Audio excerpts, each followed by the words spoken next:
Hello netizen, welcome to my YouTube channel, Pinchy Vlog. This is Aki Panoy. And if you notice, I'm wearing a Filipino dress. Sa middle at puro ma-inchik ang kasama ko. Nakikita niyo naman yan.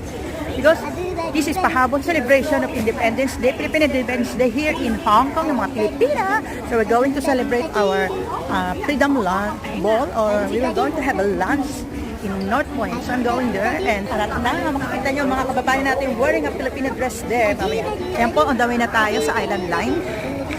Ayan, in the middle, dito, kulang yata ang naka-Pilipinyana muna. We are proud of our Philippine dress, of course. So, okay lang na makita nila ang ganda ng ating Filipino dress. Ayan po, ang daming tao. So, going up, and wag yan, kasi maliligaw ako pag dyan ako sumakyat. Dito po tayo, because we're going to North Point, so we're going to Taiwan Line. Ayan. So, napakaraming tao po ngayon kasi sa... And, siyempre, pag Sunday, holiday ng mga OFW din natin.